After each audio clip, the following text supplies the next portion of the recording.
پوری امت کہتی ہے شادی شدہ مرد اگر زنا کرتا ہو تو اس کی سزا سنسار ہے، کیونکہ متواتر حدیثیں اس بارے میں، اجماع امت ہے۔ غامدی صاحب کہتے ہیں نہ، شادی شدہ مرد اگر زنا کرے اس کی سزا سنسار نہیں ہے۔ ہم سب آپ نے اپنے موقف کی تائید میں جس آیت کو پیش کیا ہے اور اسی آیت پر آپ سٹینڈ کرتے ہیں کہ قرآن مجید نے ہم پر واضح کر دیا کہ موت اور فساد فی الارض کے علاوہ کسی جرم کی پاداش میں موت کی سزا نہیں دی جا سکتی۔ سوال آپ کی خدمت میں یہ ہے، اگر آپ کا یہ موقف ہے اور ظاہری بات ہے اس موقف کے تمام انسان پابند ہیں، تو پھر رسالت مآب صلی اللہ علیہ وسلم کی نسبت سے جو روایات ہمارے سامنے آتی ہیں وہ بظاہر اس کے خلاف نظر آتی ہیں، کیونکہ آپ نے شادی شدہ زانیوں کو رجم کی یعنی موت کی سزا دی ہے، جبکہ آپ کے اصول کے مطابق تو موت کی سزا صرف قتل اور فساد فی الارض کے جرم میں دی جا سکتی ہے۔ میں آپ سے پوچھنا چاہتا ہوں بالکل وضاحت سے دو ٹوک انداز میں بتائیے گا، جب اللہ کے پیغمبر رجم کی سزا مقرر کر رہے ہیں شادی شدہ زانیوں کے لیے، تو پھر آپ کا یہ جو اصول ہے وہ تو ٹوٹ جاتا ہے۔ یہ بحث غلط فہمی ہے۔ میں اس سے پیچھے بیان کر چکا ہوں کہ فساد فی الارض کے تحت زنا کی بعض صورتیں بھی آتی ہیں۔ میں بتا چکا ہوں آپ کو کہ قتل کب فساد فی الارض بن جاتا ہے، چوری کب فساد فی الارض بن جاتی ہے، اور زنا کب فساد فی الارض بن جاتا ہے۔ یاد کیجئے میں نے تفصیل کے ساتھ یہ عرض کیا تھا کہ اگر عورتیں کعبہ گری شروع کر دیں یا لوگ اشاعت فاحشہ کو کاروبار بنا لیں تو یہ بھی فساد فی الارض ہے۔ اور میں نے عرض کیا تھا کہ اگر کوئی شخص عورتوں کی عصمت دری کرنے لگ جائے یا اوباشی کے ساتھ لوگوں کی بہو بیٹیوں کے لیے گلی محلوں میں خطرہ بن جائے تو یہ بھی فساد فی الارض ہے۔ میں یہ سب چیزیں اس سے پیچھے تفصیل کے ساتھ عرض کر چکا ہوں۔ رسالت مآب صلی اللہ علیہ وسلم نے اسی طرح کے مجرموں کو یہ سزا دی ہے، اور ان مجرموں کا معاملہ خود قرآن میں زیر بحث آ گیا تھا۔ اس کی تفصیلات میں آپ کے سامنے اپنی کتاب میزان سے رکھ دیتا ہوں۔ میں اس پر یہ سب چیزیں لکھ چکا ہوں، ذرا سنیے کہ معاملہ کیا ہوا۔ قرآن مجید نے زنا کے مجرموں کا ذکر سب سے پہلے سورہ نساء میں کیا ہے، اور یہ دیکھیے کہ وہاں کیا فرمایا۔ اس میں ایک بات تو یہ کہی کہ وہ لڑکے لڑکیاں مرد عورتیں جو یاری آشنائی کے کسی تعلق میں زنا کا ارتکاب کر بیٹھے ان کے ساتھ کیا معاملہ کیا جائے۔ یہ بتایا ہے کہ ان کو ایذا دی جائے۔ یہی ایذا ہے جسے بعد میں سورہ نور میں متعین کر دیا گیا کہ وہ 100 کوڑے کی ایذا ہے۔ اس آیت سے متصل پہلے فرمایا وَاللَّاتِي يَأْتِينَ الْفَاحِشَةَ مِن نِّسَائِكُمْ فَاسْتَشْهِدُوا عَلَيْهِنَّ أَرْبَعَةً مِّنكُمْ فَإِن شَهِدُوا فَأَمْسِكُوهُنَّ فِي الْبُيُوتِ حَتَّى يَتَوَفَّاهُنَّ الْمَوْتُ أَوْ يَجْعَلَ اللَّهُ لَهُنَّ سَبِيلًا۔ یہ سورہ نساء کی آیت 15 ہے۔ اس میں ان عورتوں کا معاملہ زیر بحث آ گیا ہے جو کعبہ گری کو پیشے کے طور پر اختیار کر لیتی ہیں۔ پہلا جملہ یہ ہے وَاللَّاتِي يَأْتِينَ الْفَاحِشَةَ مِن نِّسَائِكُمْ، اور تمہاری عورتوں میں سے جو بدکاری کرتی ہیں، یا مرد زیر بحث ہی نہیں ہے۔ ظاہر ہے کہ بدکاری کو اگر پیشے کے طور پر اپنایا جائے گا تو وہاں عورتیں ہی زیر بحث آئیں گی۔ ٹھیک، ہم بھی جب اس موضوع پر گفتگو کرتے ہیں تو کہتے ہیں کہ طوائفوں کا کیا ہوگا۔ یہ صورتحال قرآن میں زیر بحث آ گئی ہے۔ اچھا، اور قرآن مجید نے جو کچھ فرمایا ہے وہ اس آیت میں نے آپ کے سامنے رکھ دیا۔ اس کا ترجمہ سنیے، اور تمہاری عورتوں میں سے جو بدکاری کرتی ہیں ان پر اپنے اندر سے 4 گواہ طلب کرو، پھر اگر وہ گواہی دے دیں تو انہیں گھروں میں بند کر دو یہاں تک کہ ان کی موت آ جائے یا اللہ ان کے لیے کوئی راستہ نکال دے۔ یہ دیکھیے کہ زنا کی سزا اس کے متصل بات بیان کی جا رہی ہے، لیکن ان عورتوں کے بارے میں اللہ تعالیٰ فرماتے ہیں کہ ان عورتوں نے بدکاری کو پیشہ بنا لیا ہے، یہ اگر شب و روز اسی کام میں لگی ہوئی ہیں تو ان پر 4 گواہ طلب کرو۔ کس بات کے گواہ؟ ظاہر ہے کہ ایک بستی میں، ایک علاقے میں، ایک محلے میں اگر اس طرح کا کام ہوتا ہے تو لوگ اس سے واقف ہوتے ہیں۔ سزا دینے سے پہلے یہ قانونی تقاضا پورا کرنا ضروری ہے۔ تو اللہ تعالیٰ نے فرمایا کہ اس علاقے کے، اس محلے کے 4 لوگ آ کے بتائیں کہ فی الواقع انہوں نے اس طرح کا کوئی اڈا قائم کر رکھا ہوا ہے، کوئی کعبہ گری کا پیشہ یہاں جاری ہے، کسی عورت کے ہاں اسی طرح مردوں کا آنا جانا ہے اور وہ اس کو کاروبار بنائے ہوئے ہیں۔ اس بات کے گواہ طلب کرو، پھر اگر وہ گواہی دے دیں تو انہیں گھروں میں بند کرو۔ ٹھیک، فَأَمْسِكُوهُنَّ فِي الْبُيُوتِ، گھروں میں بند کر دو یا سزا کے طور پر؟ فرمایا نہیں، اس لیے کہ یا تو یہ اللہ کے پاس چلی جائیں گی اس دوران میں، کیونکہ موت کا تو کوئی وقت مقرر نہیں ہے، اور یا یہ ہوگا کہ اللہ ان کے لیے خود رہنمائی فرمائے گا کہ ان کے ساتھ کیا کرنا ہے۔ تو یہ بالکل واضح ہو گیا کہ رسالت مآب صلی اللہ علیہ وسلم کو ان سے متعلق کسی بھی سزا کے نفاذ سے روک دیا گیا ہے۔ اچھا، یعنی یہ پابند رہیں گی۔ زنا کے مجرموں کے بارے میں میں نے بتا دیا کہ آگے صراحت کر دی ہے کہ ان کے ساتھ کیا معاملہ کرنا۔ ٹھیک، یہ بھی زنا ہی ہے، لیکن یہ عام زنا نہیں ہے۔ ٹھیک، یہ عام زنا نہیں ہے، اس کی نوعیت اب کیا ہے، ان کو کس طرح کا مجرم قرار دینا ہے، ان کو کیا سزا دینی ہے، اس معاملے کو اللہ تعالیٰ نے معلق کر دیا، یہ فرمایا کہ ہم اب ان کے بارے میں بتائیں گے، او یجعل اللہ لہن سبیلا، اللہ کوئی راستہ نکالے گا۔ میں نے اس کی وضاحت کی ہے، اللاتی یاتین الفاحشہ، وہ عورتیں جو بدکاری کرتی ہیں کا اسلوب دلیل ہے کہ یہ کہبہ عورتوں کا ذکر ہے۔ اس صورت میں اصل مسئلہ چونکہ عورت ہی کا ہوتا ہے، اس لیے مرد زیر بحث نہیں آئے۔ یہ ایک سوال رہا ہے ہمارے ہاں، ہماری پوری علمی تاریخ میں، کہ یہاں مرد زیر بحث کیوں نہیں آئے؟ تو میں نے یہ بتایا ہے کہ مرد اس وجہ سے زیر بحث نہیں آئے، رسول اللہ صلی اللہ علیہ وسلم نے اسی طرح کے مجرموں کے متعلق فرمایا ہے کہ یہ چونکہ محض زنا ہی کے مجرم نہیں ہیں، یعنی اب اللہ کے پیغمبر نے کیا بات کہی ہے جس کا لوگ حوالہ دیتے ہیں، وہ یہ ہے کہ یہ مجرم، یعنی اس طرح کی عورتیں یا اس نوعیت کے دوسرے مجرم، یہ محض زنا ہی کے مجرم نہیں ہیں، بلکہ اس کے ساتھ آوارہ منشی اور جنسی بے رہروی کو اپنا معمول بنا لینے کی وجہ سے فساد فی الارض کے مجرم بھی ہیں۔ یہی میں اس سے پہلے عرض کر چکا ہوں، یعنی جب ہم نے اس آیت کی شرح کی تھی کہ فساد فی الارض کیا ہوتا ہے، تو یہ سب چیزیں اس وقت میں نے واضح کر دی تھی۔ اس وجہ سے ایسے مجرموں کو جو اپنے حالات کے لحاظ سے رعایت کے مستحق ہیں، زنا کے جرم میں سورہ نور کی آیت 2 کے تحت 100 کوڑے، اور معاشرے کو ان کے شر و فساد سے بچانے کے لیے ان کی اوباشی یا کہبہ گری کہیے یا جس طرح کے وہ جرائم کر رہے ہیں اس کی پاداش میں مائدہ کی آیت 33 کے تحت نفی یعنی جلاوطنی کی سزا دی جائے، یہ رسول اللہ نے فرمایا۔ اور ان میں سے وہ مجرم جنہیں کوئی رعایت دینا ممکن نہیں ہے، مائدہ کی اسی آیت کے حکم ان یقتلوا کے تحت رجم کر دیے جائے۔ یہ در حقیقت رسالت مآب صلی اللہ علیہ وسلم نے اس طرح کی عورتوں کے بارے میں یا اس نوعیت کے دوسرے مجرموں کے بارے میں فرمایا تھا۔ اس میں یہ بات پوری طرح سمجھ لینی چاہیے کہ ایسا بارہا ہوتا ہے اور ہم اس سے واقف ہیں کہ ایک شخص جرم کا ارتکاب کرتا ہے، اس جرم میں 2-3 جرائم اکٹھے ہو جاتے ہیں۔ ایک آدمی مال لوٹنے کے لیے کسی ایک گھر میں گیا ہے، وہاں اصلاً تو مقصود یہی تھا کہ وہ مال لوٹ کے لے جائے گا، لیکن مال لوٹنے کے لیے جب وہ گھر میں داخل ہوا ہے تو گھر والوں نے کچھ مزاحمت کر دی ہے۔ ممکن ہے کہ مال بھی لوٹا ہو اور کسی کو اس نے قتل بھی کر دیا ہو، اور ممکن ہے کہ مال بھی لوٹا ہو اور کسی عورت کی عصمت دری بھی کر دی ہو۔ اس طرح کے واقعات آپ جانتے ہیں کہ ڈاکے میں بالعموم پیش آ جاتے ہیں۔ اب جب اس طرح کے مجرم کو دیکھا جائے گا تو یہ اصل میں 3 جرائم کا ارتکاب کر چکا ہے۔ جب یہ 3 جرائم کا ارتکاب کر چکا ہے تو ہمارے ہاں بھی قانون میں پھر بھی بتایا جاتا ہے کہ اس کو اس جرم کی یہ سزا دی جائے گی، اس جرم کی یہ سزا دی جائے گی اور اس کی یہ سزا دی جائے گی۔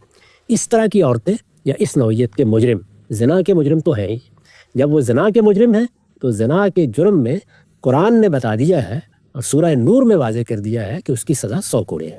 یہ ان کا وہ جرم ہے جو بہرحال ہوا ہے، اس کے ساتھ اوباشی جمع ہو گئی ہے، اشاعت فاحشہ جمع ہو گئی ہے، اس کے ساتھ اس طرح کے جرم کو معمول بنا لینا جمع ہو گیا ہے، اس کے ساتھ مسافت جمع ہو گئی ہے۔ اب یہ جو چیز ساتھ جمع ہوئی ہے، اس کو رسالت مآب صلی اللہ علیہ وسلم نے فرمایا کہ ہم فساد فی الارض قرار دے رہے ہیں۔ یہی میں نے آپ کی خدمت میں عرض کیا تھا، فساد فی الارض قرار دے رہے ہیں۔ تو اب فساد فی الارض کی آیت میں جو سزائیں بیان ہوئی ہیں وہ آپ اس کو پڑھ کے دیکھ لیجئے، اس میں سب سے اوپر کون سی سزا بیان ہوئی ہے؟ ان یقتلوا، جی، یعنی ان کو عبرتناک طریقے سے قتل کر دیا جائے۔ سب سے نیچے کیا سزا بیان ہوئی ہے؟ اور ینفوا من الارض، ان کو جلا وطن کر دیا جائے، علاقہ بدر کر دیا جائے۔ تو رسول اللہ صلی اللہ علیہ وسلم نے جرم کی نوعیت اور مجرم کے حالات کے لحاظ سے یہ بتایا کہ اگر رعایت کے مستحق ہوں تو زنا کی سزا دے کر 1 سال کے لیے جلا وطن کر دیا جائے، اور اگر رعایت کے مستحق نہیں ہیں تو پھر ان کو عبرتناک طریقے سے اللہ کے یہاں پہنچا دیا جائے۔ یہ حضور صلی اللہ علیہ وسلم کے ارشادات کا مدعا ہے، پوری بات یہ ہے۔ اس کو دیکھیے اللہ کے پیغمبر نے کس طریقے سے بیان فرمایا ہے۔ یہ مسلم کی روایت ہے اور اس کا رقم ہے 4414۔ فرمایا خذوا عنی خذوا عنی خذوا عنی قد جعل اللہ لہن سبیلا۔ آیت کو پھر دیکھیے، آیت کے آخر میں اللہ تعالیٰ نے کیا فرمایا تھا؟ او یجعل اللہ لہن سبیلا، اللہ ان کے لیے کوئی راہ نکالے گا۔ آپ نے فرمایا لے لو مجھ سے، لے لو مجھ سے، لے لو مجھ سے، اللہ نے راہ نکال دی۔ تو یہ معلوم ہوا کہ ابھی میں نے جو آپ کے سامنے شرح کی ہے یہ اصل میں اللہ کی ہدایت کے مطابق رسالت مآب صلی اللہ علیہ وسلم نے جو کچھ کیا ہے، یعنی آپ نے خود یہ فیصلہ بھی نہیں کیا بلکہ اللہ تعالیٰ نے رہنمائی فرمائی کہ یہ ایک ہی جرم کے مرتکبین نہیں ہیں، انہوں نے 2 جرائم کا ارتکاب کیا ہے، زنا بھی اور اس کے ساتھ فساد فی الارض بھی، لہٰذا اب ان کو ان دونوں جرائم کی سزا ملنی چاہیے۔ تو آپ نے فرمایا کہ مجھ سے لے لو، مجھ سے لے لو۔ اللہ نے راہ نکال دی۔ البکر بالبکر جلد و میت و نفی و ثنا والسیب بالسیب جلد و میت والرجم۔ اس طرح کے مجرموں میں کنواریوں کے ساتھ ہوں گے اور انہیں 100 کوڑے اور جلاوطنی کی سزا دی جائے گی، یہ رعایت کے مستحق ہے۔ اسی طرح شادی شدہ مرد و عورت بھی سزا کے لحاظ سے ساتھ ساتھ ہوں گے اور انہیں 100 کوڑے اور سنگساری کی سزا دی جائے گی۔ تو یہ آپ نے سزا بیان فرمائی۔ قرآن مجید نے ان عورتوں کا ذکر کیا، قرآن مجید نے بتایا کہ ان کے معاملے کو معلق رکھا گیا ہے، اللہ تعالیٰ نے رہنمائی فرمائی، اس کے تحت آپ نے یہ سزا دی ہے۔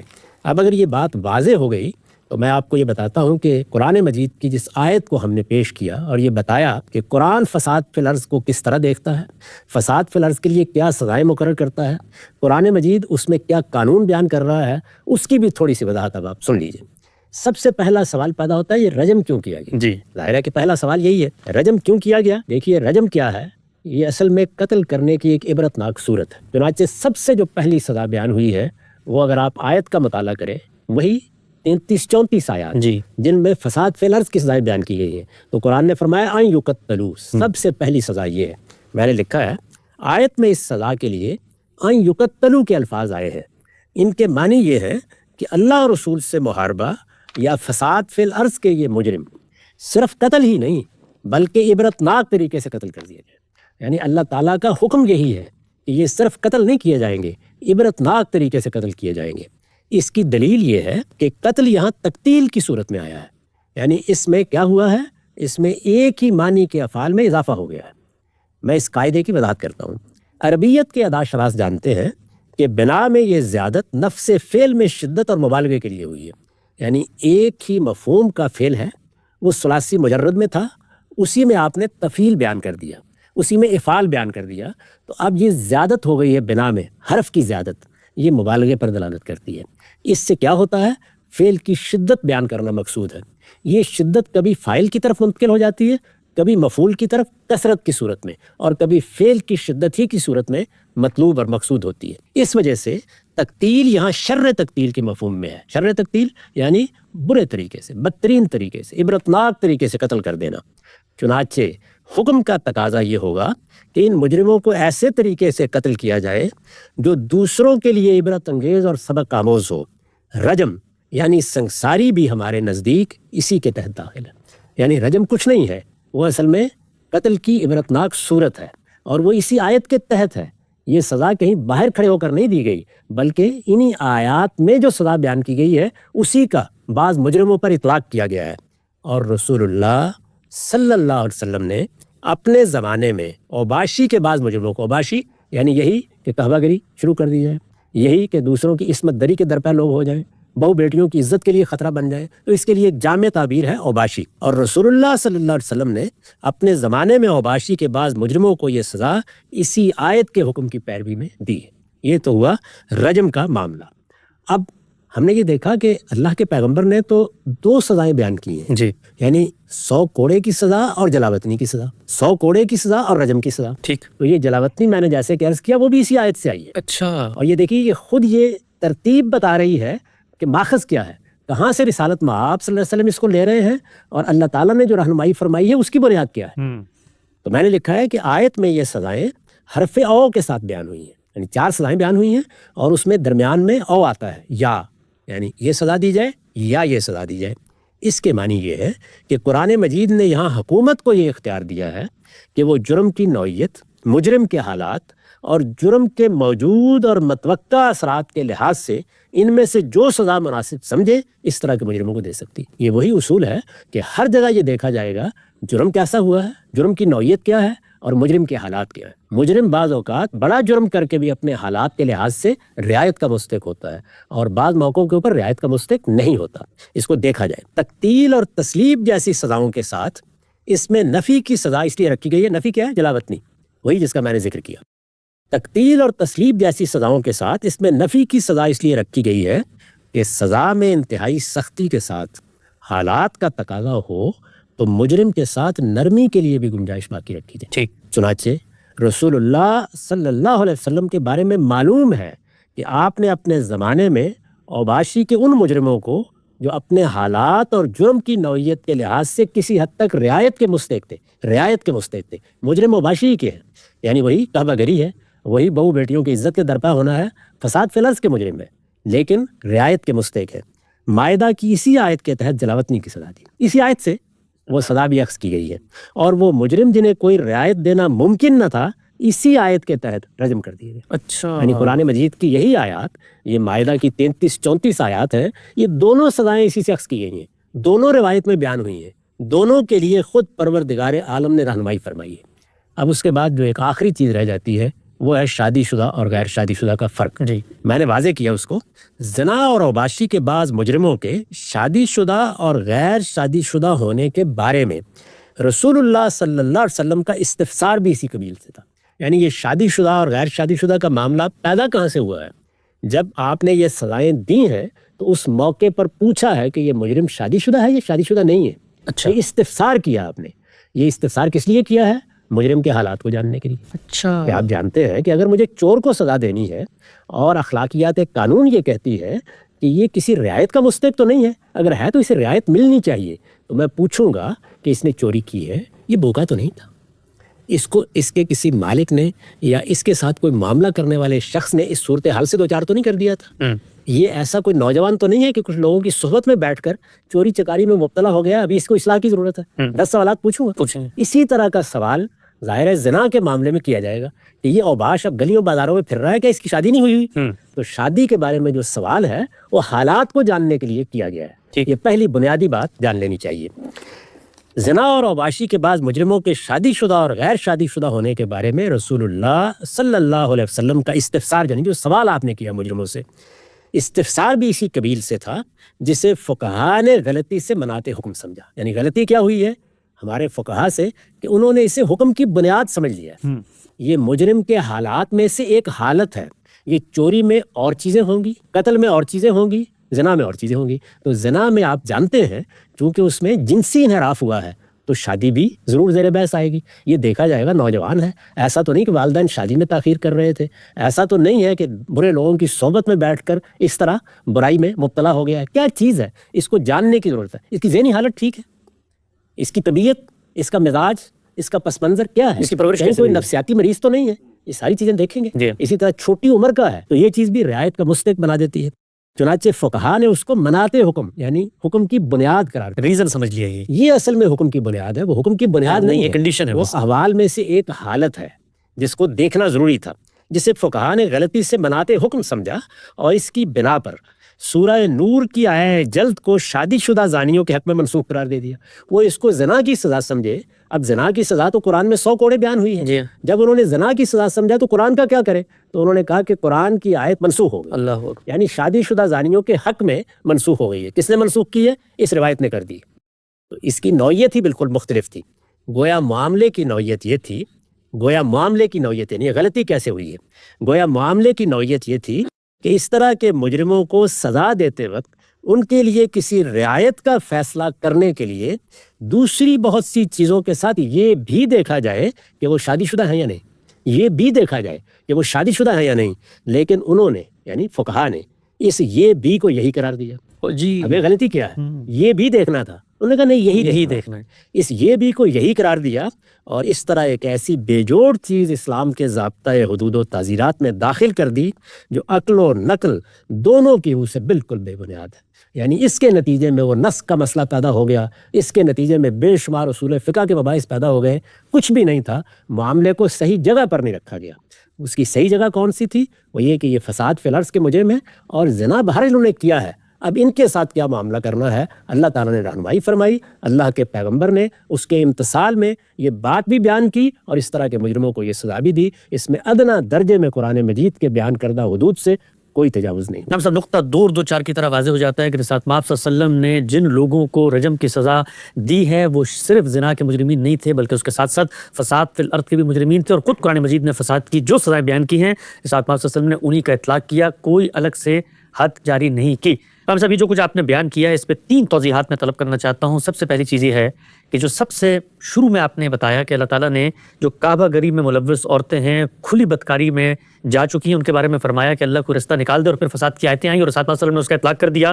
پوچھنا میں آپ سے چاہتا ہوں کہ وہ جو کریکٹر وہاں زیر بحث ہے وہ تو کعبہ گری کرنے والی عورتیں ہیں، تو اب اللہ کے پیغمبر نے جن پر اطلاق کیا کیا وہ میل پروسٹیٹیوٹس تھے؟ یا آپ جب فرماتے ہیں کہ جی وہ کھلی اوباشی میں مبتلا ہو جاتے ہیں تو کعبہ گری میں تو سمجھ میں آتا ہے عورتیں ہیں، یہ مرد کھلی اوباشی میں کیسے چلے گئے؟ میں نے عرض کیا نا کہ جب آپ کسی قانون کو بیان کرتے ہیں تو پھر آپ احاطہ کرتے ہیں جی۔ مختلف صورتوں کا. اصلاً معاملہ زیر بحث کن کے لیے آیا؟ کعبہ گری کرنے والی عورتوں کے معاملے میں. وہ بات قرآن میں بیان ہو گئی ہے، ظاہر ہے اس میں تو آپ کوئی دوسری رائے کی گنجائش ہی باقی نہیں رہی.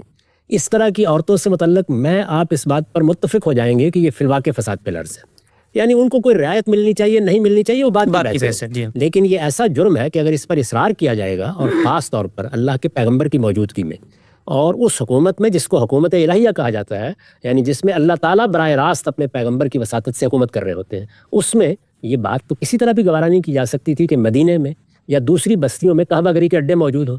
اس طرح کے مجرموں کا معاملہ تو قرآن میں بھی زیر بحث آ گیا، آپ نے بھی اس کو اسی طرح سے لے لیا. لیکن کیا یہ ایک ہی نوعیت ہے؟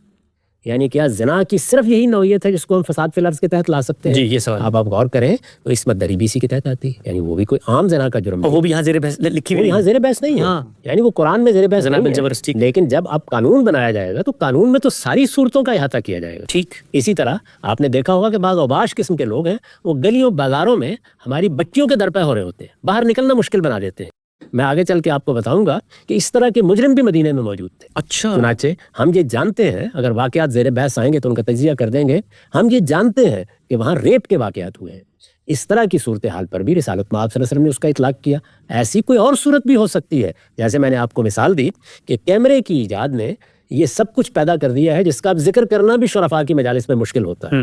یعنی جس طریقے سے اشاعت فاحشہ ہوئی ہے اور جس طریقے سے اس طرح کی چیزیں اب ہمارے بچوں تک کے ذہنوں کو مسموم کر رہی ہیں، میں اگر ہوں گا تو میں اس کو بھی اس کے تحت جیسے پورنوگرافی ہے ایک طرح کی. جی بالکل. تو یہ جو صورتحال ہے اس کو سامنے رکھ کر اس ساری بات کو دیکھنا چاہیے کہ اللہ کے پیغمبر نے جب یہ معاملہ پیش آیا اللہ تعالیٰ کی رہنمائی میں کس طریقے سے پہلے سزائیں بیان کی، پھر ان کا اطلاق فرمایا. نقطہ بالکل واضح ہو گیا. اچھا ہم سر ایک بہت دلچسپ چیز جو میں چاہتا ہوں اس پر آپ کا تبصرہ ہے. یہ بحث تو اپنی جگہ پر ہے، آپ کا موقف بھی آ رہا ہے، تنقیدات بھی پیش کروں گا. اللہ تعالیٰ نے قرآن مجید میں کعبہ گری کرنے والی عورتوں کو بنیاد بنا کر فرمایا کہ اب اللہ ان کے بارے میں کوئی رستہ نکالے گا، وہ بتائے گا. آگے فساد فی الارض کی آیات اصول کے طور پہ آ گئیں. یہ جو اللہ کے پیغمبر نے اطلاق کیا ہے، پوچھنا میں آپ سے چاہتا ہوں کہ اللہ تعالیٰ ہو تو یہ بھی سکتا تھا نا کہ خود قرآن مجید میں آگے بیان کر دیتے کہ جو میں نے پیچھے کعبہ گری کرنے والی عورتوں کے بارے میں کہا تھا کہ اللہ رستہ نکالے گا، یہ دیکھو میں نے فساد کی آیتیں بیان کر دی، اب یہ وہ رستہ ہے. لیکن اللہ تعالیٰ نے یہ کام نہیں کیا، بلکہ پیغمبر نے وہ اطلاق کیا. اس سے کیا روشنی ملتی ہے کہ اللہ تعالیٰ یہ چاہتے ہیں کہ جب وہ اصول بیان کریں تو آپ اجتہاد کریں، پیغمبر ہوگا تو وہ اجتہاد کرے گا، اور اللہ کے پیغمبر نے اسی چیز کا اطلاق کیا. ہر جگہ پہ اللہ نے انگلی پکڑ کے نہیں بتایا کہ اس آیت کے تحت اس بات کو رکھو. یہی قرآن مجید کا اسلوب ہے، وہ اصول بیان کرے گا، اس کے کچھ بنیادی اطلاقات واضح کر دے گا، اس کے بعد انسانوں سے مخاطب ہے. انسانوں کو اللہ تعالیٰ نے بڑی عقل دے رکھی ہوئی ہے، وہ مجتہدانہ بصیرت لے کے پیدا ہوتے ہیں. پھر وہ ان سے توقع کرتا ہے کہ اب اطلاق کے معاملات وہ خود طے کر لیں. رسالت مآب صلی اللہ علیہ وسلم سب سے پہلے یہی اجتہادات فرماتے ہیں. اسی وجہ سے میں نے بارہا یہ عرض کیا ہے کہ جب رسالت مآب صلی اللہ علیہ وسلم اطلاق کر رہے ہوتے ہیں، شرح کر رہے ہوتے ہیں، تو اس میں حیثیت نبوت کے ساتھ جو آپ کی علمی حیثیت ہے اس کا ظہور ہو رہا ہوتا ہے. اللہ پیغمبر کو خصوصی علم بھی عطا فرماتے ہیں، اس کا ذکر قرآن میں ہوا ہے، یہ اس کا ظہور ہے.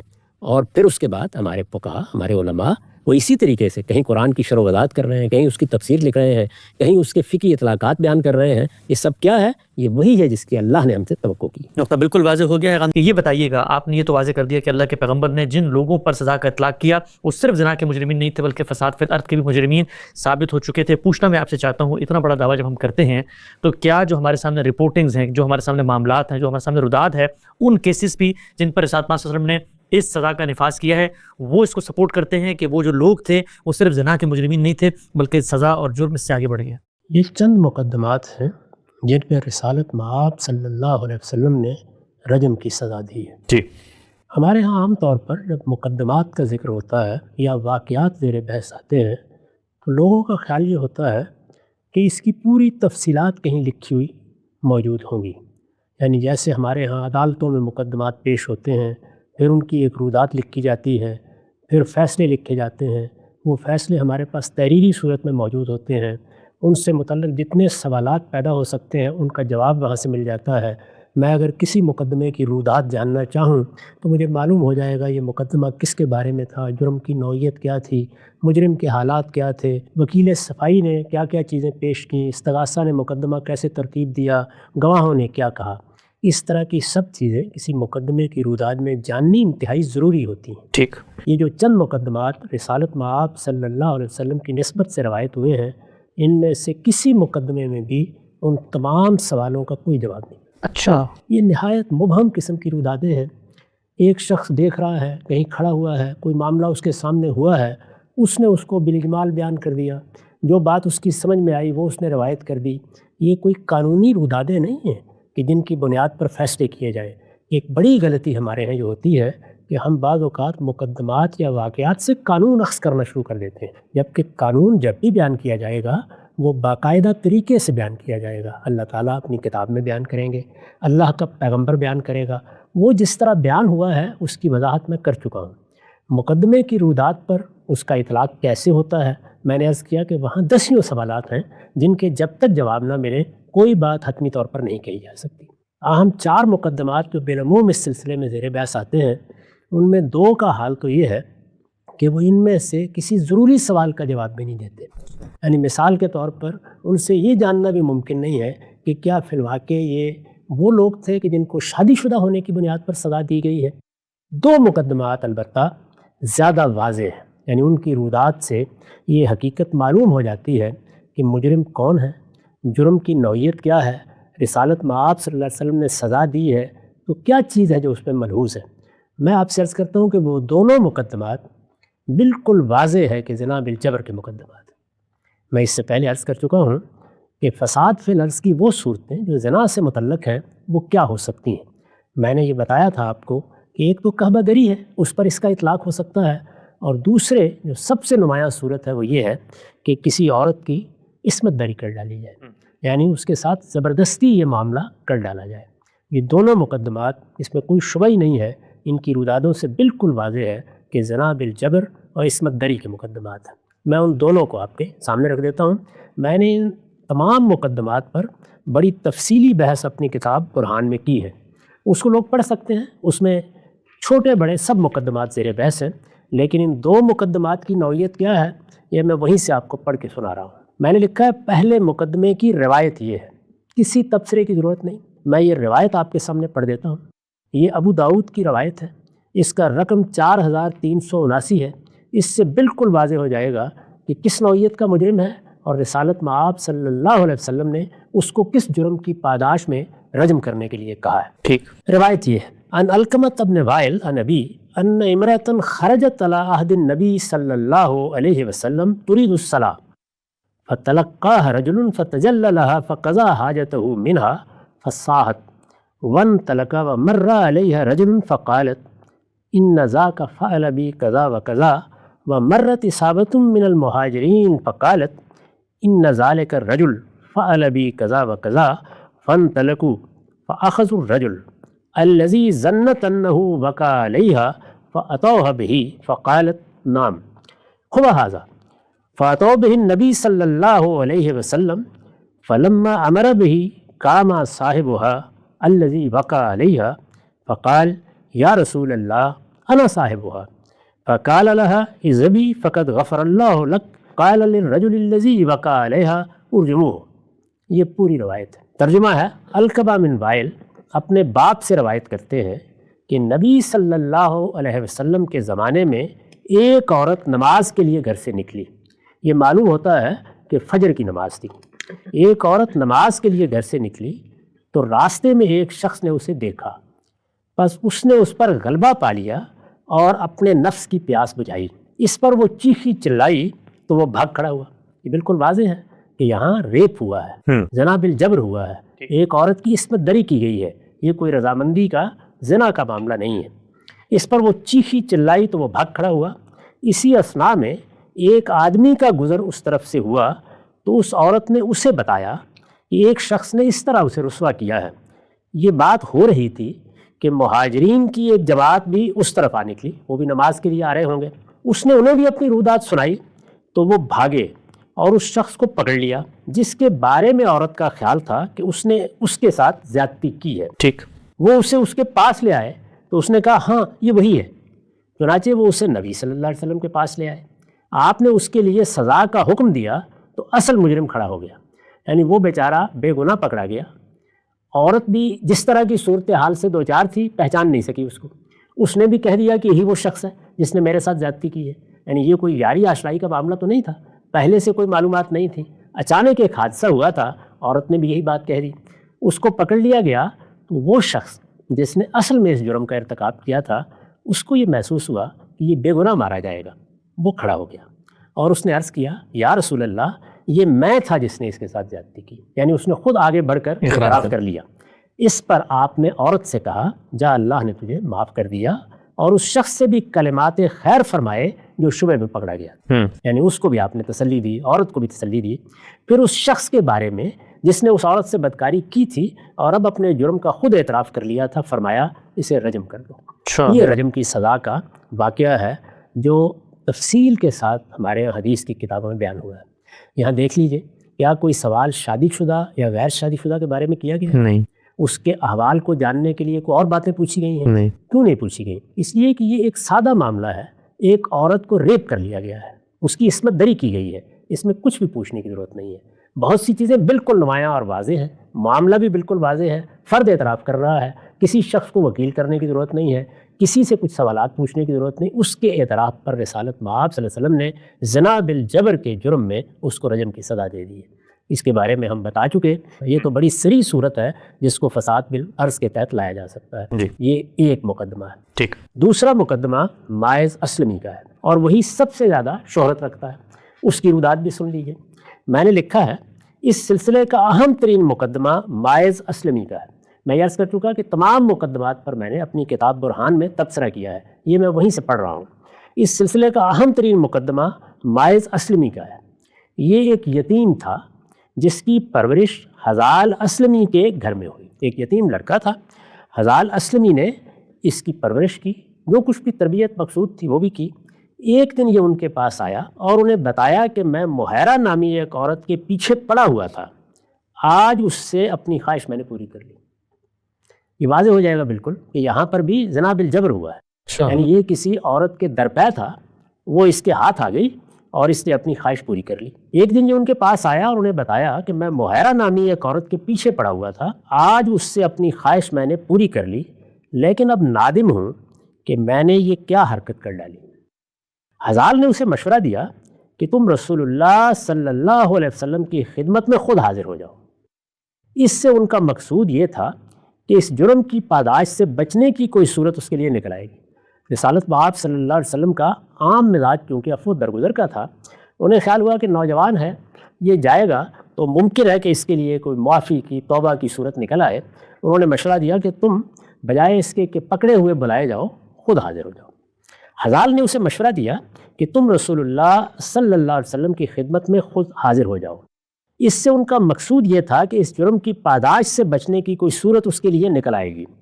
چنانچہ یہ پہلے سیدنا صدیق اور سیدنا عمر فاروق کے پاس گیا، اور دونوں کی اس نصیحت کے باوجود کہ اللہ سے رجوع کرو اور جو پردہ اس نے تم پر ڈالا ہے اس میں چھپے رہو، دونوں نے نصیحت کی کہ اب چھوڑو جو ہو گیا، اس معاملے کو آگے نہ بڑھاؤ۔ محض اس خیال سے حضور صلی اللہ علیہ وسلم کی خدمت میں حاضر ہو گیا کہ آپ اسے کوئی معمولی سزا دے کر چھوڑ دیں۔ یہ جو میں نے چیزیں بیان کی ہیں اس کے حوالے بھی میں نے دے دیے۔ ابو داؤد کی روایت میں رقم ہے 4419، الطبقات الکبریٰ ابن سعد تیسری جلد میں صفحہ 228، ابو داؤد رقم 4419، موطا رقم 2559۔ یعنی یہ ان کتابوں میں تفصیلات بیان ہوئی ہیں جن کا خلاصہ میں نے آپ کے سامنے رکھ دیا ہے۔ رسول اللہ صلی اللہ علیہ وسلم کی خدمت میں یہ حاضر ہو گیا۔ جب حاضر ہوا ہے تو کیا بات ہوئی؟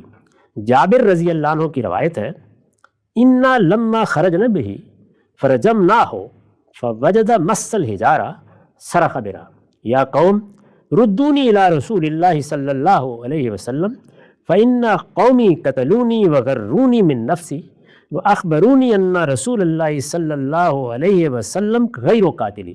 یہ ابو داؤد کی روایت ہے، رقم ہے 4420۔ عام طور پر خیال کیا جاتا ہے کہ اس نے تو آ کے بہت انابت کے ساتھ اعتراف کر لیا تھا۔ اعتراف کی نوعیت میں نے واضح کر دی کہ وہ کیا ہے، اس کو وہ خود کیسے بیان کرتا ہے۔ روایت کا ترجمہ ہے، ہم نے اسے باہر لا کر سنسار کرنا شروع کیا، یعنی جب سزا کا فیصلہ ہو گیا تو اسے باہر لا کر رجم کی سزا دینے کا عمل شروع ہوا۔ ہم نے اسے باہر آ کر سنسار کرنا شروع کیا، پتھر پڑے تو وہ چیخا، لوگوں مجھے رسول اللہ صلی اللہ علیہ وسلم کے پاس واپس لے چلو، میرے قبیلے کے لوگوں نے مجھے مروا دیا، انہوں نے مجھے دھوکے میں رکھا، وہ مجھے یہی کہتے رہے کہ رسول اللہ صلی اللہ علیہ وسلم مجھے قتل نہیں کرائیں گے. میں نے اوپر بیان کیا جی کہ ان کا خیال یہ تھا، اور اس کو بھی انہوں نے یہ تسلی دی کہ رسالت مآب صلی اللہ علیہ وسلم کا مزاج بہت کریمانہ ہے، امید یہی ہے کہ تمہارے لیے کوئی بچ نکلنے کی صورت بن جائے گی. یہ آیا، اس نے اعتراف کر لیا، لیکن اللہ کے پیغمبر نے عفو و درگزر سے یہاں کام نہیں لیا. یہ کیونکہ معاملہ ہی بہت سنگین تھا، آپ نے سزا کا فیصلہ کر دیا. مزید سنیے. بعض روایات سے بظاہر یہ معلوم ہوتا ہے کہ حضور صلی اللہ علیہ وسلم کو سب سے پہلے اسی نے اپنے جرم کے بارے میں بتایا.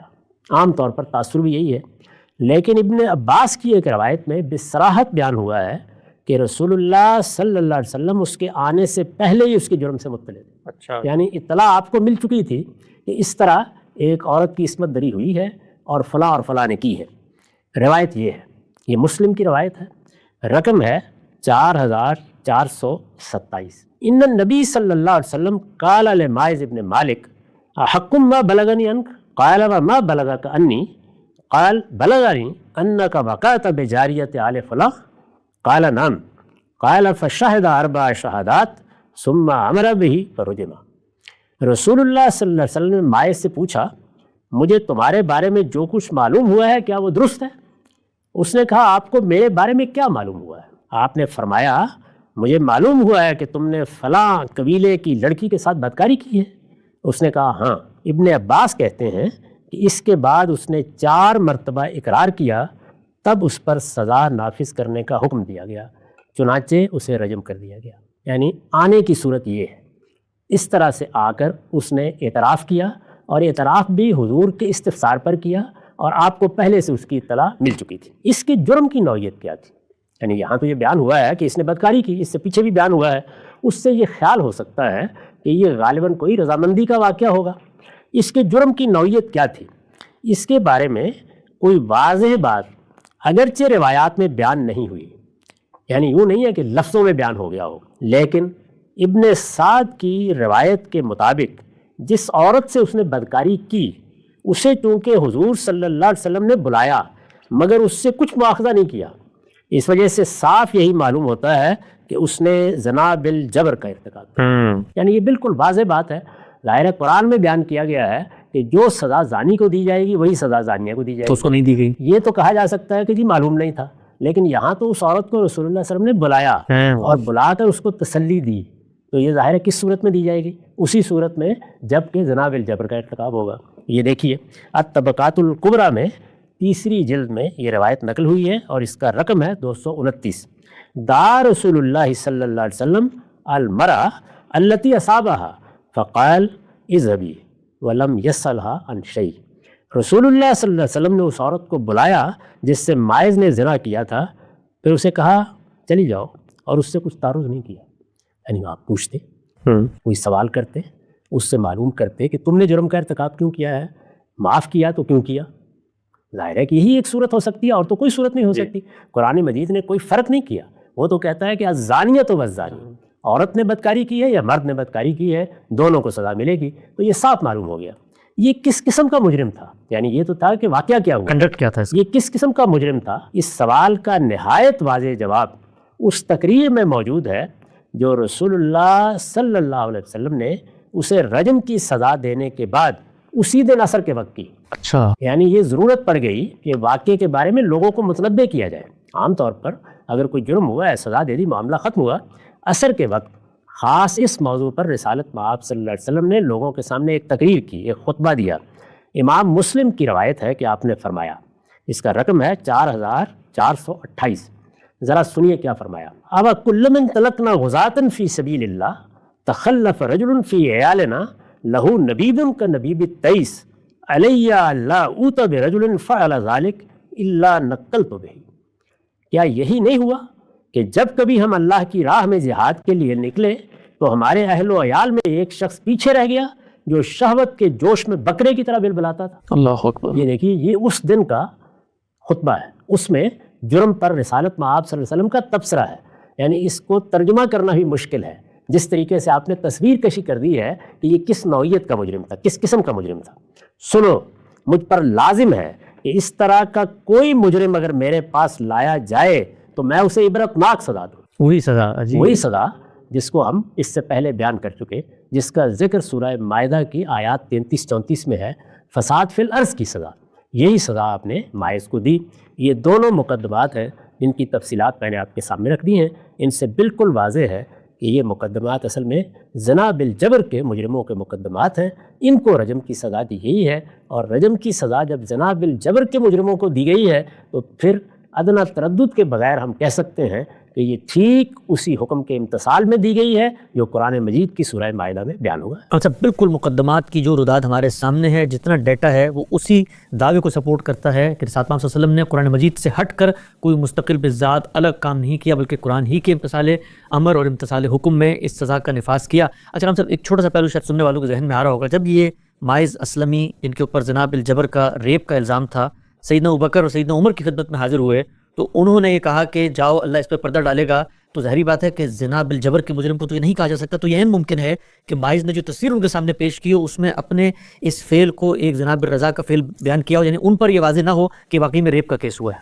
اس کی کوئی تفصیلات ہمارے سامنے نہیں ہے، وہ پوری گفتگو سامنے آتی، اس نے جا کے کیا کہا، اپنی بات کیسے پیش کی، کوئی عذر بنا کے پیش کر دیا، انہوں نے اس پر جو تبصرہ کیا وہ کس پس منظر میں کیا، یہ سب باتیں ہمارے علم میں نہیں ہیں۔ میں نے اس سے پہلے اسی لیے کہا تھا کہ یہ 4-5 مقدمات ہیں، ان میں سے کسی کی رودات بھی اس قابل نہیں ہے کہ اس سے کسی قانون کو اخذ کیا جائے۔ قانون اخذ کرنے یا قانون کی اطلاقی کو پوری طرح سمجھنے کے لیے دسیوں سوالات ہیں جن کا جواب ملنا چاہیے۔ یعنی جس وقت ہم کسی مقدمے کی رودات کو قانون کا ماخذ بنانا چاہیں یا قانون کا اطلاق ان سے سمجھنا چاہیں تو ہمیں اس کا تجزیہ کر کے دیکھنے کی ضرورت ہوتی ہے، معاملہ کیا ہوا، گفتگو کس پس منظر میں ہوئی، موقع کیا تھا، محل کیا تھا، اگر سوال کیا گیا تو کس نے کیا جواب دیا۔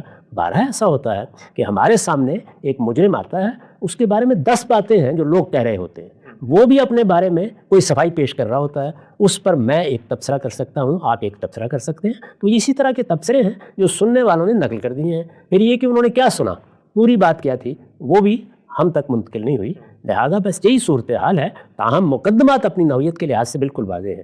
اس کی وجہ یہ ہے کہ جب رسالت مآب صلی اللہ علیہ وسلم نے مہیرہ کو یعنی اس خاتون کو سزا نہیں دی جس کے ساتھ اس نے بدکاری کی تھی، درا حالے کہ وہ آئی، اسے بلایا گیا، رسالت مآب صلی اللہ علیہ وسلم نے اس کو کوئی 1-2 باتیں پوچھ کر تسلی کی بات بھی کہی، لیکن اس معاملے کے بارے میں کوئی سوال سرے سے کیا نہیں۔ تو اس سے یہ حقیقت تو بالکل واضح ہو گئی کہ یہ اصلاً زنا بالجبر کا معاملہ ہے، اس میں ایک ہی شخص کو سزا دی گئی اور وہی دی جانی چاہیے تھی۔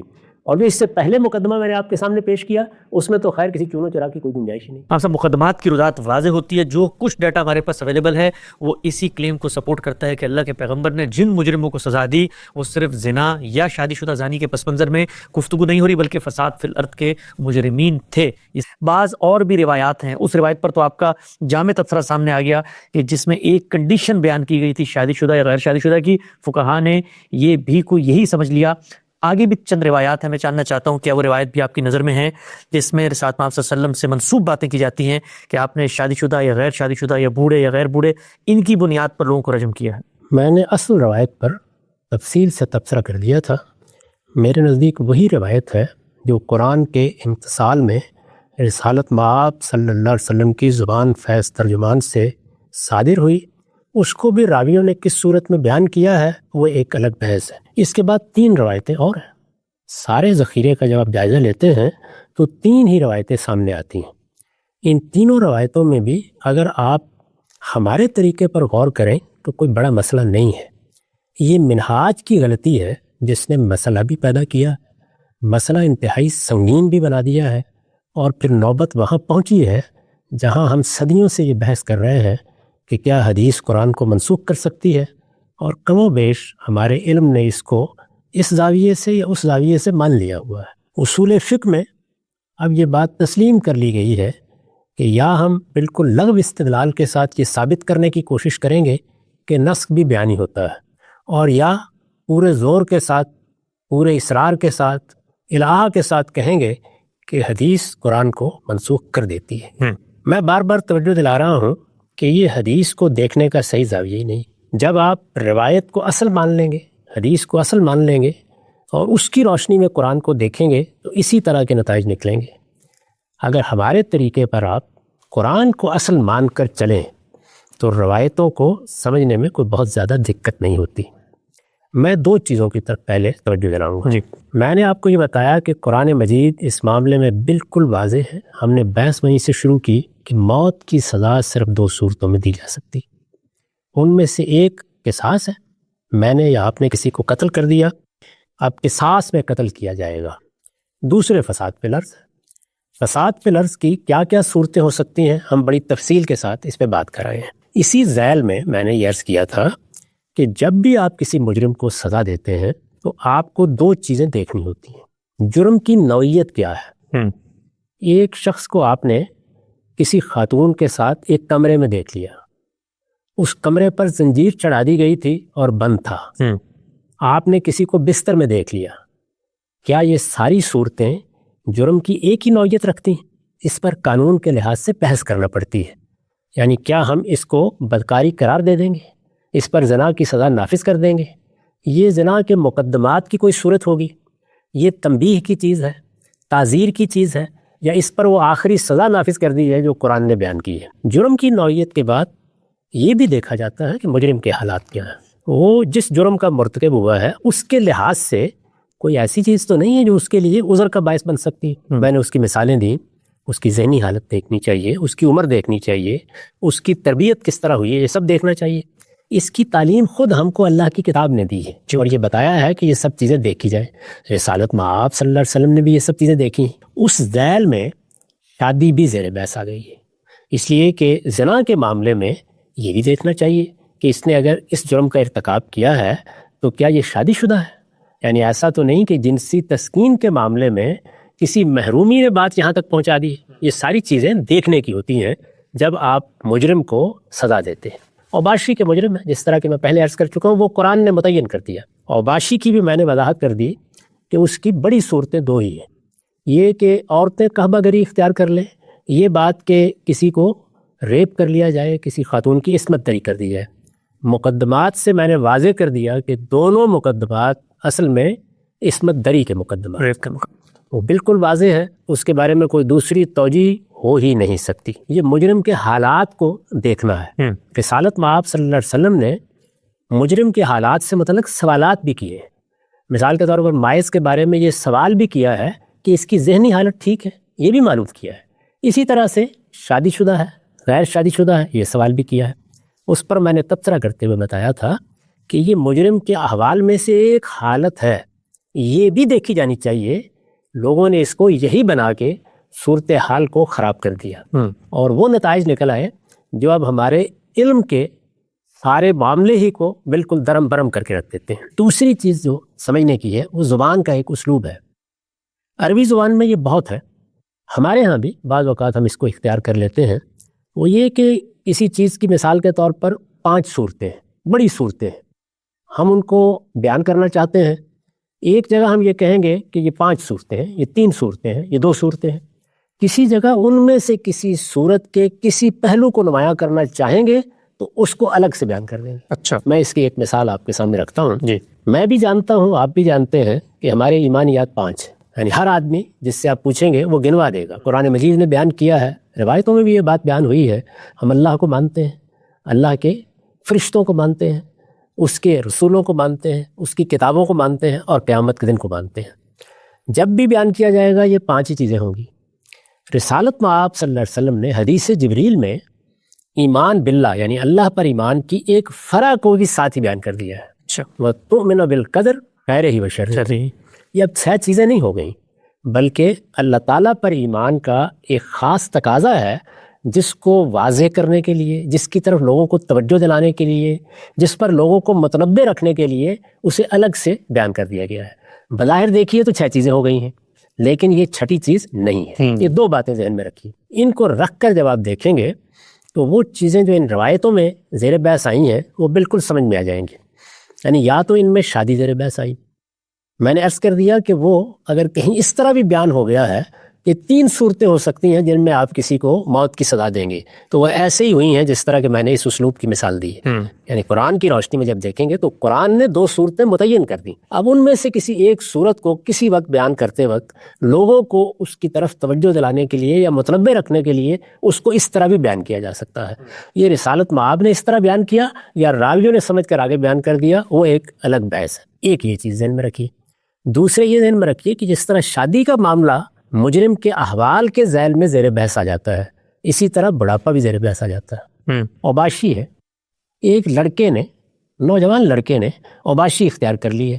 ہم 10 پہلوؤں سے سوچیں گے کہ ایک نوجوان ہے، ابھی اس کو بہت دنیا میں دن بسر کرنے ہیں، دیکھا جائے کہ کیا اس کی اصلاح کی گنجائش ہے، کیا محض تعدیب کافی ہو جائے گی، کیا تنبیہ سے کام چل جائے گا، یہ دیکھیں گے سارے پہلو۔ لیکن ایک آدمی کمر میں پاؤں لٹکائے بیٹھا ہے، بوڑھا آدمی ہے، اور وہ لوگوں کی جان مال آبرو کے درپے ہوا ہے، یا وہ بہو بیٹیوں پر حملے کرنے کے لیے جگہ جگہ پھر رہا ہے، یا اوباشوں کے کسی گروہ میں شامل ہو گیا ہے، تو بجائے خود بڑھاپا بھی ایک ایسی حالت ہے جو یہ پھر بتاتی ہے کہ یہ کسی رعایت کا مستحق نہیں ہے۔ نوعیت جرم بدل جاتا یہ بھی جرم کی نوعیت بھی اور مجرم کے حالات بھی۔ خود سوچئے کہ پھر آپ ایک بوڑھے آدمی کو دیکھیں کہ اگر وہ بہو بیٹیوں کو تاکتا پھرتا ہے، یا اس کے گلی میں موجود ہوتے ہوئے ان کے لیے باہر جانا مشکل ہو گیا ہے، یا اس کی طرف سے کسی اوباشی کا صدور ہو رہا ہے، تو آپ یہ خیال کریں گے کہ بھئی اب یہ کس رعایت کا مستحق رہ گیا ہے، یعنی اس کو اب کیا سمجھانا ہے اور کیا بات ہے جو اس کے ساتھ کرنی ہے۔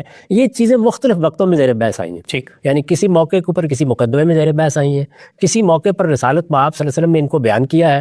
یہ سب چیزیں کیا ہیں، یہ بھی دیکھنا چاہیے، یعنی عمر بھی دیکھنی چاہیے، بڑھاپا بھی دیکھنا چاہیے، جوانی بھی دیکھنی چاہیے، صحبت بھی دیکھنی چاہیے، غلامی بھی دیکھنی چاہیے، تربیت بھی دیکھنی چاہیے۔ یہ سب اس صورتحال کے مختلف پہلو ہیں، یہ سب دیکھنی چاہیے، یہ زیر بحث آ گئی ہیں۔ وہی چیزیں راویوں نے آگے بیان کر دی ہیں۔ میں یہ عرض کر چکا ہوں کہ یہ راوی کوئی قانونی بیان کرنے والے لوگ نہیں ہیں، یہ وکلاء نہیں ہیں، یہ قانون کے اساتذہ نہیں ہیں، یہ اصل میں چلتے پھرتے لوگ ہیں، انہوں نے کوئی بات سنی ہے اور اس کو اس طریقے سے بیان کر دیا ہے۔ اگر یہ اصولی باتیں واضح ہو گئی ہیں تو آپ ذرا دیکھیے کہ روایتوں میں جو کچھ کہا گیا ہے اس میں کیا چیز اس سے متجاوز ہوئی ہے۔ یعنی بعض روایتیں ہیں جن میں مجرم کی یہ دونوں حالتیں یا ان میں سے کوئی ایک حالت زیر بحث آ گئی ہے اور ایسے بیان ہو گئی ہے جیسے یہی دیکھنا ہے، درا حالانکہ میں عرض کر چکا کہ یہ بھی دیکھنا ہے، اور اصل بات وہی ہے جو اللہ کی کتاب نے بیان کر دی۔ اللہ کی کتاب قرآن مجید کی روشنی میں دیکھیے تو سرے سے کوئی مشکل ہی نہیں ہے، اور اگر روایت سے شروع کر لیجئے تو پھر مشکلات ہی مشکلات۔ میں تینوں روایتیں آپ کے سامنے رکھ دیتا ہوں۔ ان میں سب سے نمایاں وہ روایت ہے جو سنن نسائی میں ام المومنین سیدہ عائشہ سے نقل ہوئی ہے۔ ٹھیک، روایت ہے ان رسول اللہ صلی اللہ علیہ وسلم قال لا یحل دم امرئ مسلم الا باحدى ثلاث خصال زان محسن یرجم او رجل قتل رجلا متعمدا ویقتل او رجل یخرج من الاسلام یحارب اللہ عز وجل ورسولہ ویقتل او یسلب او ینفى من الارض۔ رقم ہے 4053۔ رسول اللہ صلی اللہ علیہ وسلم نے فرمایا مسلمان کا خون صرف 3 صورتوں میں حلال ہے۔ اب یہ دیکھیے بالکل وہی بات ہوئی ہے، 2 صورتیں قرآن نے بیان کی ہیں۔ قصاص پہ قتل کیا جائے گا، فساد فی الارض کے جرم کا مرتکب ہوگا۔ فساد فی الارض کے جرائم میں ایک زنا بھی ہے۔ رسالت مآب صلی اللہ علیہ وسلم نے غالباً کسی موقع پر یہ خیال کر کے کہ اس جانب توجہ نہیں ہوگی اس کو بیان کیا ہوگا، بیان کرنے کا وہی طریقہ اختیار کیا ہے جو حدیث جبریل میں اختیار کیا گیا ہے، اس سے وہ 3 صورتیں بن گئی، اور ہمارے ہاں لوگوں نے یہ خیال کر لیا کہ یہ غالباً کوئی الگ سے تیسری صورت ہے، یہ وہی فساد فی الارض کی ایک صورت ہے، اور اس میں زنا کا لفظ استعمال ہوا تھا، قرآن کی روشنی میں دیکھا نہیں گیا، خیال کر لیا گیا یہ عام زنا ہے، درا حالانکہ یہ وہی اوباشی ہے، وہی کہبگری ہے، وہی زنا بالجبر ہے، اسی کو بیان کیا ہے، اس لیے کہ وہ ہم اس سے پہلے واضح کر چکے ہیں۔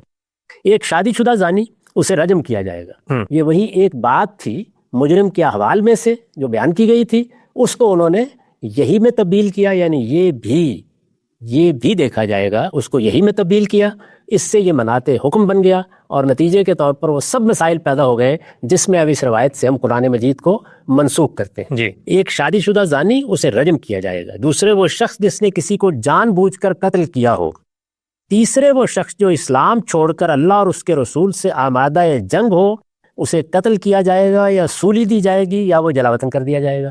یہ دیکھیے بالکل وہی سزائیں بیان ہوئی ہیں جو سورہ مائدہ کی 33-34 آیات میں بیان ہوئی ہیں۔ وہی فساد فی الارض ہے، اسی کو بیان کیا گیا ہے۔ وہی دو صورتیں ہیں، ان پر ایک صورت کو عطف کر دیا گیا ہے۔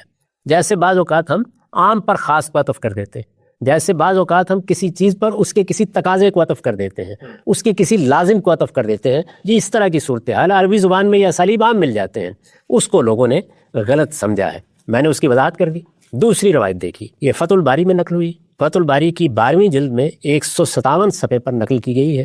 روایت یہ ہے، البکران یجلدان و ینفیان والسیبان یرجمان و لا یجلدان والشیخان یجلدان ثم یرجمان۔ صاف یہ معلوم ہوتا ہے کہ کسی موقع پر لوگوں کو توجہ دلانے کے لیے اس اجمال کے ساتھ کی بات کہی گئی ہے اور راویوں نے اس کو اپنے طریقے سے بیان کر دیا ہے۔ توارے زانی کی سزا 100 کوڑے اور جلاوطنی ہے۔ شادی شدہ زانی کو صرف رجم کی سزا دی جائے گی اور بوڑھے زانیوں کو پہلے کوڑے مارے جائیں گے اور اس کے بعد رجم کیا جائے گا۔ یعنی یہاں شادی کے ساتھ بڑھاپا بھی زیر بحث آ گیا۔ میں پھر توجہ دلا دوں، یعنی یہ زانی وہی ہے جن کا ہم ذکر کر چکے ہیں۔ یہ عام زنا کے مجرم نہیں ہیں، یہ فساد فی الارض کے مجرم ہیں۔ یہ زنا کی وہی صورت زیر بحث ہے جس میں یا عصمت دری ہوئی ہے یا کعبہ گری ہوئی ہے۔ ان مجرموں کے احوال میں کیا چیزیں دیکھنی ہیں، اس میں شادی کا بھی ذکر ہو گیا اور بڑھاپے کا بھی ذکر ہو گیا۔ اس سے خود معلوم ہو گیا کہ شادی ہی کو مناتے حکم قرار دینے میں کتنی بڑی غلطی ہو گئی، کیونکہ آگے بڑھاپا بھی زیر بحث آ گیا ہے۔ میں عرض کرتا ہوں کہ ایسی دو صورتیں اور بھی زیر بحث آ سکتی ہیں، اور چیزوں پر بھی گفتگو ہو سکتی ہے، اس لیے کہ احوال کو ہر پہلو سے دیکھنے کی ضرورت ہوتی ہے۔ چوری کی سزا میں عرض کر چکا کہ اس میں ہم دیکھیں گے کہ اس کے حالات کیا ہیں، کہیں بھوکا تو نہیں تھا، اس کے ساتھ گھر میں کیا سلوک ہو رہا ہے، کسی کا غلام تو نہیں کہ اس کے ساتھ زیادتی ہو رہی ہے، اس کو کیا صورتیں پیش آ رہی ہیں۔ تو یہ دیکھیے کہ جس چیز کو لوگ سمجھنے سے قاصر رہے ہیں کہ بڑھاپے کا ذکر کہاں سے آ گیا، جب آپ نے اصول کی روشنی میں دیکھا تو وہ بات بھی بالکل واضح صحیح ہے۔ بالکل، یعنی جس طرح شادی بھی دیکھی جائے گی، اسی طرح ان مجرموں کو سزا دیتے وقت ان کی عمر بھی دیکھی جائے گی۔ یہ اب بھی ہم دیکھتے ہیں، بچے جرائم کا ارتکاب کر دیتے ہیں، بالکل نوجوان بعض اوقات ارتکاب کر دیتے ہیں، تو اس موقع پر یہ دیکھنا پڑتا ہے کہ کیا ان کو انتہائی سزا دے دی جائے، کیا کچھ رعایت ان کے ساتھ کی جائے۔ تو جرم کی نوعیت اور مجرم کے حالات کا جائزہ لیا جاتا ہے جرم کے لحاظ سے۔ زنا ہے تو کچھ اور چیزوں کا جائزہ لیا جائے گا، چوری ہے تو کچھ اور چیزیں زیر بحث آئیں گی، قتل یا ڈاکہ ہے تو کچھ اور چیزیں زیر بحث آئیں گی۔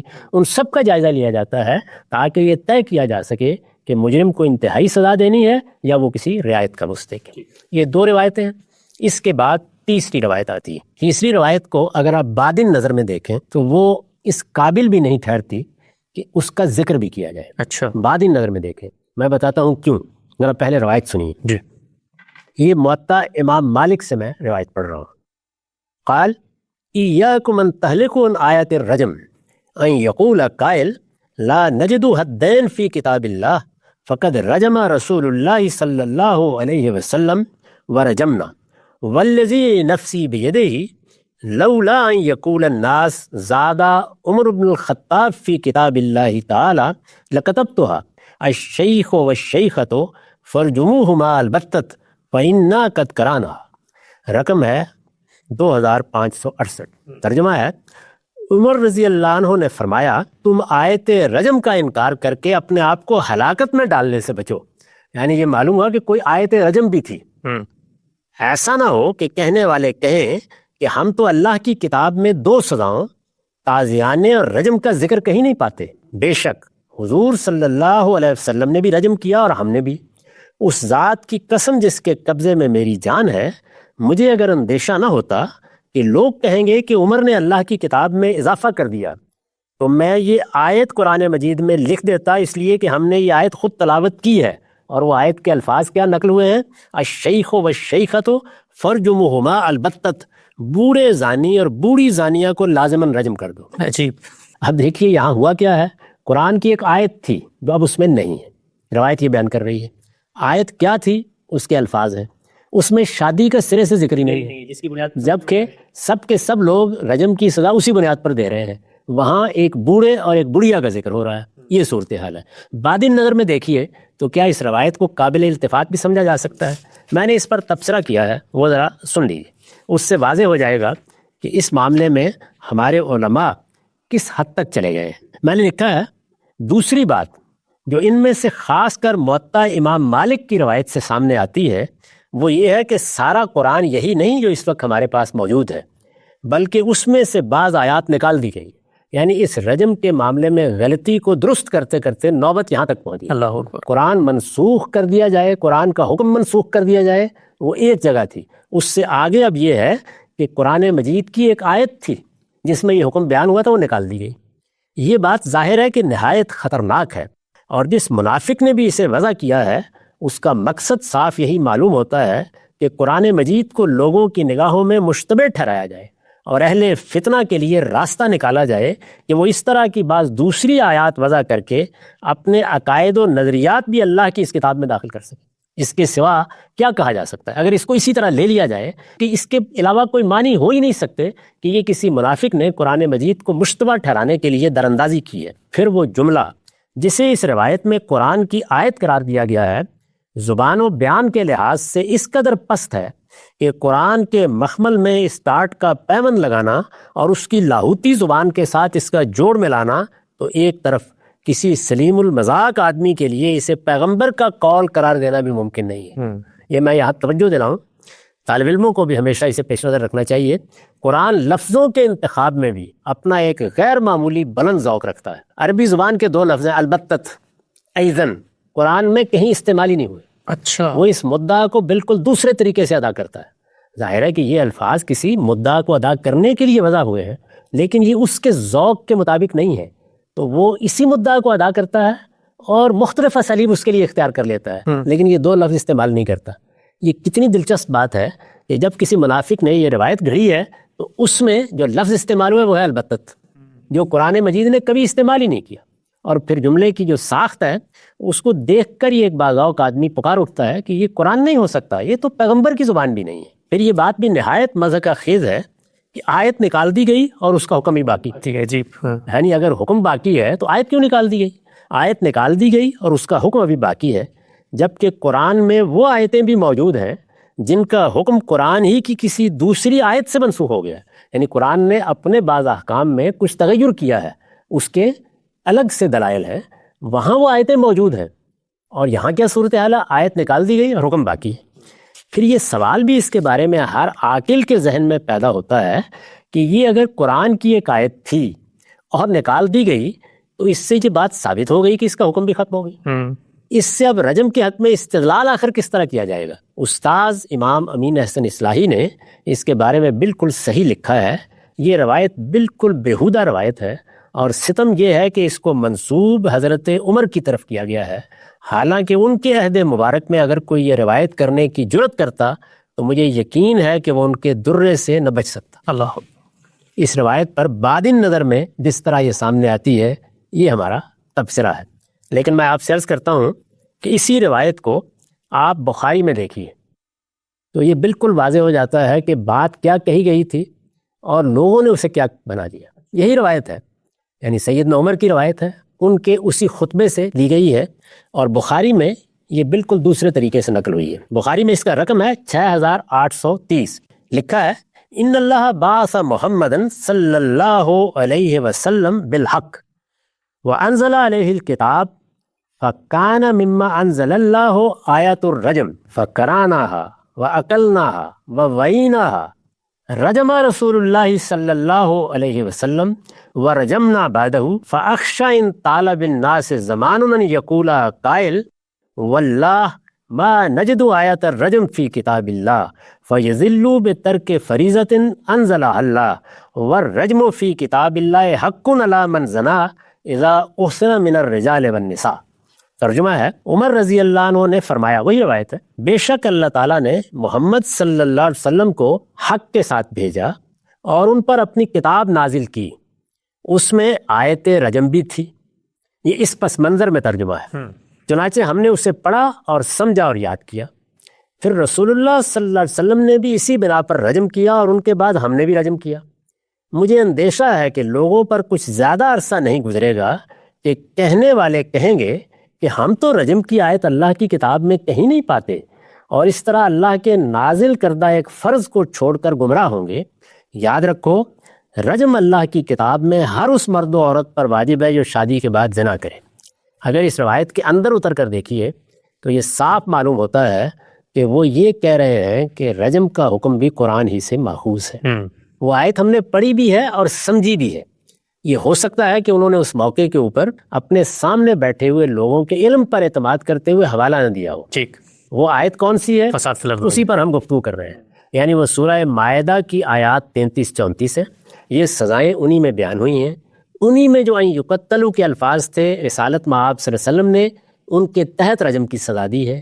یہ انہی مجرموں کو دی گئی ہے جو فساد فی الارض کے مجرم تھے. لیکن اس بات کو جب انہوں نے بیان کیا ہے اور اس میں یہ بات کہہ دی ہے کہ ہم نے اس آیت کو سمجھا ہے، تو اس سے یہ صاف معلوم ہوتا ہے کہ راویوں کو یہ خیال ہوا کہ یہ کوئی قرآن کی آیت تھی باقاعدہ جو اس سے نکال دی گئی. پہلے مرحلے میں اتنی ہی بات تھی. یعنی بخاری میں جو روایت آئی ہے اس میں آیت کا حوالہ نہیں لیا وہ گیا. جو الفاظ ہیں وہ نہیں. وہی الفاظ بعد میں پھر باقاعدہ وجود پذیر ہو گئے اور لوگوں نے اس کو ایک آیت کے طور پر پیش کرنا شروع کر دیا. اور ہمارے ہاں اصول فقہ میں یہ مسئلہ درج کر دیا گیا کہ ایسی آیتیں بھی تھیں جن کا حکم باقی ہے لیکن وہ آیتیں تلاوت سے ختم کر دی گئی ہیں. یہ صورتحال ہے. تو ان روایتوں کے بارے میں اب دو رویے ہو سکتے ہیں. کوئی شخص اصرار کرے کہ ان کا مدعا یہی ہے تو میں یہ عرض کروں گا کہ یہ اتنی متناقض ہے، ان کے اندر ایسا ابہام ہے، یہ قانونی سوالات میں سے کسی کا بھی جواب دینے کے قابل نہیں ہے. ان کی بنیاد پر تو کسی مچھر کو ذبح کرنے کا قانون بھی اخذ نہیں کیا جا سکتا، کجا یہ کہ کسی انسان کی جان لے لی جائے. اور اگر بات قرآن کی روشنی میں سمجھنی ہے تو یہ میں نے کوشش کی ہے کہ سمجھا دوں اور یہاں ہر شخص متنبہ رہے کہ یہ ایسا ہی ہوتا ہے. اللہ کی کتاب کی روشنی میں دیکھیں تو پس منظر واضح ہو جاتا ہے، بات بھی سمجھ میں آ جاتی ہے اور یہ بھی معلوم ہو جاتا ہے کہ سننے والوں نے اس بات کو کس طرح بگاڑ کر پیش کر دیا ہے، اس میں کیا چیزیں حذف ہو گئی ہیں، وہ کس طرح اپنے پس منظر سے الگ ہو گئی ہے. اور پھر یہی نہیں، سننے والوں نے آگے سنایا ہے اور آگے سننے والوں نے پھر آگے سنایا ہے، اس میں کیا کیا تغیرات ہو گئے ہیں وہ سب پھر ہمارے سامنے آ جاتے ہیں. خلاصہ یہ ہے کہ اس سے زیادہ کوئی بات بھی نہیں تھی کہ رسالت مآب صلی اللہ علیہ وسلم نے مجرم کے حالات میں سے کبھی شادی کے بارے میں توجہ دلائی اور کبھی بوڑھوں اور جوانوں میں فرق کرنے کے لیے کہا. وہی باتیں وہی چیزیں ہیں جو اس انداز میں بیان ہوئی ہیں. جب ان کو روایت سے دیکھا گیا تو قرآن کے نص کی نوبت پہنچ گئی. ہم نے جب انہیں قرآن مجید کی روشنی میں دیکھا ہے تو بات بھی سمجھ میں آ گئی، اس کا مدعا بھی واضح ہو گیا اور یہ بھی اندازہ ہو گیا کہ اللہ کی کتاب کس محکم جگہ پر کھڑے ہو کر ان سب معاملات کو بیان کرتی ہے، بشرطے کہ ہم یہ طے کر لیں کہ ہمارا منہاج ہمیشہ یہ رہے گا کہ ہم اللہ کی کتاب کی روشنی میں روایتوں کو دیکھیں گے، نہ کہ روایتوں کی روشنی میں اللہ کی کتاب کو دیکھ کر اس کی آیتوں کو کبھی منسوخ کریں گے، کبھی نکالیں گے اور کبھی اس کا حکم باقی رکھیں گے اور آیت کی تلاوت ختم کر دیں گے.